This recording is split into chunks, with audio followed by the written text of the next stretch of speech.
সুপ্রিয় শিক্ষার্থী, আসসালামু আলাইকুম। আশা করি সকলে অনেক ভালো আছেন। আজকে আমরা নবম ও দশম শ্রেণীর সাধারণ গণিত বইয়ের অনুশীলনী ৩.২ থেকে আমরা ১৭ নম্বর প্রশ্নটা সমাধান করব। তা প্রশ্নটা আমরা স্ক্রিনে দেখতেই পাচ্ছি, সৃজনশীল প্রশ্ন এবং সাথে মান নির্ণয়ের প্রশ্ন। তার মানে কতটা গুরুত্বপূর্ণ সেটা হয়তো আপনি নিজেও জানেন। আমরা এখানে প্রশ্ন নিয়ে বিস্তারিত আর বেশি আলোচনা করব না, তাতে ভিডিওটি দৈর্ঘ্য হয়ে যাবে। আমরা প্রথমে ক নম্বর প্রশ্নটা সমাধান করব। তার জন্য উপরে উদ্দীপকে কী আছে সেটা একটু খেয়াল করি। দেখুন, x-1/x = √3, যেখানে x নট ইকুয়াল 0, অর্থাৎ x এর মান কখনো 0 হবে না।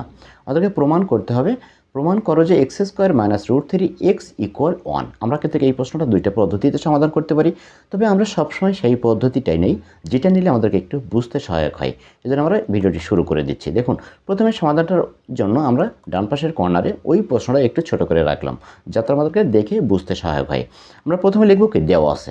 দেওয়া আছে লিখে ঠিক যেটা প্রশ্নে দেওয়া আছে উদ্দীপকে, যে x-1/x = √3, সেটা লিখলাম। আমরা এটা থেকেই কিন্তু সমাধানটা করব। এই দেওয়া আছে বলে যেটা লিখলাম, এটা থেকেই সমাধানটা করলে আমরা সরাসরি এরকম একটা লাইন পেয়ে যাব। তা সেটা কীভাবে দেখুন, প্রথমে আমরা x-1/x = √3 পড়লাম, নিচে একটা দাগ দিয়ে আমরা কি এই দুটো বিয়োগ করব। অর্থাৎ এই ধরনের ভগ্নাংশ যদি বিয়োগ করতে হয় তাহলে তো লসাগু প্রক্রিয়ার মাধ্যমে বিয়োগ করতে হয়। এখানে লসাগু কিন্তু এক্স, লসাগু যদি এক্স হয়, এই এক্সের সাথে এই সংখ্যা ডাইরেক্ট গুণ করতে হয়। অর্থাৎ এক্স আর এক্স গুণ করলে x², এসে উপরে x² মাইনাস দিয়ে এক্স আর এক্স ভাগ করলে কি 1 হচ্ছে, কাটাকুটি হয়ে যায়। 1 উপরে যেটা থাকে তার সাথে গুণ করতে হয়, 1-এর সাথে 1 গুণ করলে তো 1ই হচ্ছে, সেই 1 কিন্তু কে ইকুয়াল দিয়ে √3। এবার আমরা বজ্র গুণন করব, অর্থাৎ আর গুণ, একটার উপরে আরেকটা নিচে। এখানে আপনার মনে প্রশ্ন জাগতে পারে, √3 নিচে তো কোনো 1 নাই বা অন্য কিছু নাই, তাই না? তাহলে আপনি কি করবেন, এই √3 উপরে আছে ধরে নেবেন, নিচে একটা দাগ দিয়ে 1 আপনি মনে মনে ধরে নিতে পারেন। এই 1-এর সাথে উপরের এটা গুণ করতে হবে, আর এই এক্সের সাথে এই √3 গুণ করতে হবে। অর্থাৎ এটা সবসময় সাংঘর্ষিক হয়, এইটার সাথে এইটা কোনাকুনি গুণ হয়ে যায়। তাহলে কি থাকছে, x² - 1 = √3x। এই যে x² - 1 = √3x, অর্থাৎ বজ্র গুণন করলে কিন্তু আমরা এটা পেয়ে যাচ্ছি, সেটা আমরা অনেকেই জানি। এবার আমরা যেটা করব, দেখুন, x² - 1 = √3x, x² - √3x = 1, অর্থাৎ এই যে অঙ্কটা, এই অঙ্কটার সাথে কিন্তু সেম, অর্থাৎ মিলে যাচ্ছে, কিন্তু জাস্ট একটু সাজিয়ে নিতে হবে। আমরা সেই সাজানোটা যদি করি তাহলে ঠিক সেটা এটা হচ্ছে। দেখুন, x² প্রথমে রাখলাম, এই যে √3-এর আগে কিন্তু কিছু নাই, √3x এর আগে কিছু না থাকলে সেটা আমরা ধরে নিই কি প্লাস, প্লাস থাকলে ইকুয়াল পরিবর্তন হয়ে যায়, সেটা বাম পাশে চলে আসে, তাহলে হয়ে যায় মাইনাস। সেই মাইনাস হয়ে গেল, √3x ইকুয়াল দিয়ে যে -1টা ডান পাশে ট্রান্সফার করলাম, এখানে মাইনাস আছে, ইকুয়াল পরিবর্তন হয়ে সেটা ডান পাশে গেছে, এজন্য প্লাস হয়ে গেছে। আর প্লাস হলে সেটা ডান পাশের প্রথমেই দেওয়া লাগে না, এটা আমরা সকলেই জানি। তো আমরা প্রশ্নটা কিন্তু সমাধান করে ফেললাম। এবার আমরা খ নাম্বার প্রশ্নটা সমাধান করতে যাচ্ছি পরের পেজে। আমরা পরের পেজে চলে আসলাম। খ নম্বর প্রশ্নে কী আছে দেখুন, প্রমাণ করো যে 23 × x² + 1/x² = 5 × x⁴ + 1/x⁴। এই প্রশ্নটা কিন্তু আমরা সমাধান অনেক প্রক্রিয়ায় করতে পারি, তবে এখানে আমরা একটু শর্টকাট পদ্ধতি নেব। সেটা হচ্ছে, আমরা প্রথমে x² + 1/x² এর মান বের করব এবং x⁴ + 1/x⁴ এইটার মান বের করব। মান বের করলে আমরা পরবর্তীতে আমরা left hand side, right hand side দিয়ে করতে পারবো। সেটা করলে একটু সহজ হবে, আমরা সেজন্য এটা হাইড করে ফেললাম। দেখুন, এখানেও সেই ডান পাশে প্রশ্নটা এখানে রেখে দিচ্ছি আপনাদের বোঝার সুবিধার্থে। প্রথমে লিখব কি, দেওয়া আছে। দেওয়া আছে লিখে যেটা দেওয়া আছে ঠিক সেটাই লিখব, x - 1/x = √3, সেটা লিখলাম। জাস্ট আমরা এই মানটা এখানে রেখে দিলাম। এবার আমরা অতএব দিয়ে x² + 1/x², এটার মান বের করব। x² + 1/x², তো এখানে আমরা যে সূত্রটা এখানে অ্যাপ্লাই করব, সেখানে দেখুন এখানেও স্কোয়ার আছে, এখানেও স্কোয়ার আছে, অর্থাৎ আমরা দেখে বুঝতে পারছি a² + b² এর সূত্র কিন্তু এখানে আপনাদের অ্যাপ্লাই করতে হবে। তা সেটা আমরা এখানে করতে গেলে কীভাবে করব দেখুন, x - 1/x তার হোল স্কোয়ার + 2ab, অর্থাৎ 2x × 1/x। আমি একটি কথা সবসময় বলে থাকি, সেটা হচ্ছে আমরা যখন সূত্র মুখস্থ করে থাকি তখন কিন্তু জাস্ট সূত্র মুখস্থ করার জন্য ab ফরম্যাটে মুখস্থ করে থাকি, কিন্তু বাস্তব অর্থে তা আমরা পাই না। যেটা পাই সেটা অনেক সহজ, সেটা কিন্তু পরীক্ষাতেও আসে না। এখানে a হলো x আর b হলো 1/x, তাহলে a - b অর্থাৎ x - 1/x তার হোল স্কোয়ার। 1/x কেন হলো, এই যে 1/x আমরা ব্র্যাকেট দিয়ে হোল স্কোয়ার করতে পারি, সেটা আমরা একটা লাইন এখানে হাইড করে দিই। সুতরাং আমরা এখানে এই পদ্ধতিটা নিলাম, x - 1/x তার হোল স্কোয়ার + 2ab, অর্থাৎ 2x × 1/x। এবার আমরা x আর x কেটে দিতে পারি, x এবং এখানকার x কেটে দেবো। এটার মান কত, এটার মান হচ্ছে √3, সেটা আমরা বসিয়ে দেবো। দেখুন, আমরা এখানে দাগ দিয়ে নিলাম, আমরা নিচেই বসাবো, এই যে √3 তার হোল স্কোয়ার + 2। কেন √3 তার হোল স্কোয়ার, এই যে x - 1/x = √3, এটার মান হচ্ছে √3, এই যে স্কোয়ারটা ছিল সেই স্কোয়ারটা এই +2 দিয়ে এই যে শুধু 2 থাকছে, সেই 2টা বসিয়ে দিলাম। √3 অর্থাৎ স্কোয়ার আর রুট তো কেটে যায়, তাহলে 3 আর 2 থাকছে, 3 আর 2 যোগ করলে কত হচ্ছে 5। সেই 5টা আমরা কি, অর্থাৎ x² + 1/x² = 5, এইটা পেয়ে গেলাম। x² + 1/x এর মান পেলাম 5। এবার আমরা x to the power 4 plus 1 by x to the power 4 সেটার মান বের করব। তবে এখানে আমরা একটা জিনিস আমরা মনে রাখবো, x square plus 1 by x square equal 5, এই মানটা কিন্তু আমরা পরবর্তীতে ব্যবহার করব, তাহলে কিন্তু আমাদের অঙ্কটা অনেকটাই ছোট হবে। আমরা পরের পেজে চলে আসলাম। এখানেও যেটা করব, এই যে এখানে x to the power 4 plus 1 by x to the power 4 এটার মান বের করবো শুধুমাত্র। সেটা করতে গেলে আমরা এখানেও একটু প্রশ্নটা রেখে দিচ্ছি যাতে আপনাদেরকে দেখতে সহজ হয়।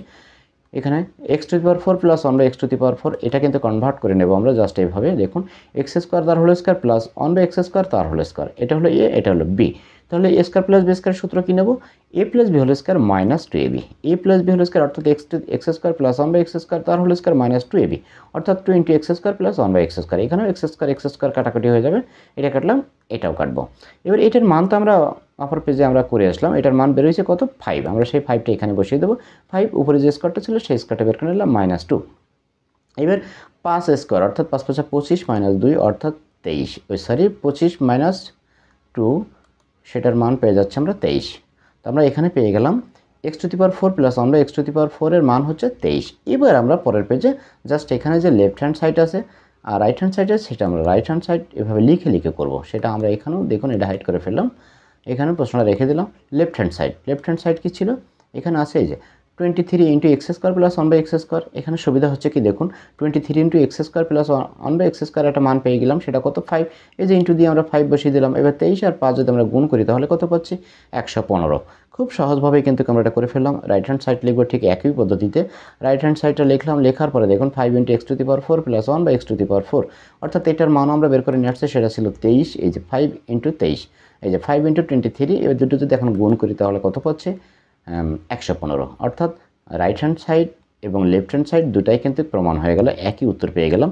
সবসময় প্রমাণ তো দুইটা উত্তর থাকে, দুইটা উত্তরে যদি সেম হয় তাহলে কিন্তু আমরা বুঝি অঙ্কটা সঠিকভাবেই সম্পন্ন হয়েছে। অথবা এখানে কি লিখবো আমরা, অথবা লেফট হ্যান্ড সাইড সমান সমান রাইট হ্যান্ড সাইড সমান সমান প্রুফ, অর্থাৎ প্রমাণিত। খুব সহজভাবেই কিন্তু আমরা খ নাম্বারটা শেষ করে ফেললাম। এবার আমরা গ নাম্বার প্রশ্নটা শেষ করব। দেখুন কীভাবে করছি। প্রথমে গ নাম্বার প্রশ্নটা কী আছে একটু খেয়াল করে দেখুন, x to the power 6 plus 1 by x to the power 6 এর মান নির্ণয় করো। এর মান নির্ণয় করতে হবে, তাই না? এটার মান 6, আমরা কিন্তু পাওয়ার 6-এর কোনো সূত্র কিন্তু মুখস্থ করিনি, আমরা স্কোয়ার করেছি, কিউ করেছি, কিন্তু এখানে আমরা স্কোয়ার অথবা কিউ দুইটাতে আমরা করতে পারবো। তবে এখানে আমরা যেটা করছি একটু খেয়াল করে দেখুন, যেহেতু আমাদেরকে এখানে স্কোয়ারের মান আমরা পাই, সরি কিউ এর এই স্কোয়ারের মান আমরা পাইছি, এই জন্য আমরা কিউ এর সূত্র প্রয়োগ করবো। এখানে প্রশ্নটা রেখে দিলাম, এটা হাইড করে ফেলবো। দেখুন এটা কীভাবে করছে একটু খেয়াল করে দেখুন। খ থেকে পাই, খ থেকে আমরা কী পাইছিলাম, x square plus 1 by x square equal 5, এটা আমরা কিন্তু বের করে নিয়ে আসছিলাম, সেটাই কিন্তু এখানে লিখে দিলাম। এবার দিয়ে আমরা প্রশ্নটা বসাই দেবো x to the power 6 plus 1 by x to the power 6। আমরা এই যে 6কে কনভার্ট করে কীভাবে আমরা দেখুন কিউতে নিয়ে আসছি, এই যে এক্স স্কোয়ার তার whole cube plus 1 by x square তার হোল কিউ। এখন সুবিধা হচ্ছে কি, এ হলো এক্স স্কোয়ার, বি হলো 1 বাই এক্স স্কোয়ার। যেহেতু আমরা একটা মান এখানে পেয়ে গেছি, এই জন্যই কিন্তু এই কাজগুলো আমরা প্রথমেই করে আসছি, যাতে আমাদের এই অঙ্কগুলো সহজভাবেই সমাধানটা করতে পারি, কারণ ওই মানগুলো বারবার আমরা রিপিট করব। A cube plus b cube সূত্র কি, f cube plus b cube সূত্র হচ্ছে a plus b whole cube minus 3ab into a plus b. আমরা দেখুন সেটা কীভাবে করছি, এখানে দাগ দিয়ে নিলাম। A plus b whole cube, যায় এ হলো এক্স স্কোয়ার, বি হলো 1 by x square, a plus b whole cube minus 3ab into a plus b. এখানেও এক্স স্কোয়ার আর এক্স স্কোয়ার কেটে যাবে, আমরা এখানে কেটে দিলাম, এখানে কেটে স্লাইডটা দেখায়নি। এবার দেখুন এটার মান কত, এই যে 5, উপরে যে কিউ ছিল সেই কিউ বসে দিলাম, মাইনাস 3 ইন্টু এই 3, এক্স স্কোয়ার তো কেটে যাচ্ছে, থাকছে শুধুমাত্র 3, এটার মান কত, 5, এই সেই 5 বসে দিলাম। এখন 5 3বার গুণ করতে হবে, 5 5 25, 5 25 125 মাইনাস 3 5 15, 125 থেকে যদি 15 বিয়োগ করি তাহলে কত পাচ্ছি, 110। তো আমরা গ নম্বর প্রশ্ন পেয়ে গেলাম 110। এটাই ছিল মূলত আজকের ভিডিওটি। যদি ভিডিওটি ভালো লেগে থাকে অবশ্যই শেয়ার করবেন, আর আপনি যদি আমার চ্যানেলটিতে এখনও নতুন হয়ে থাকেন অবশ্যই চ্যানেলটি সাবস্ক্রাইব করে পাশে থাকা বেল আইকনে প্রেস করে রাখবেন, যাতে আমাদের পরবর্তী ভিডিও নোটিফিকেশন সবার আগে সর্বপ্রথম আপনার ফোনে পৌঁছে যায়। তো আজ পর্যন্তই, সবাই ভালো দেখবেন। খোদা।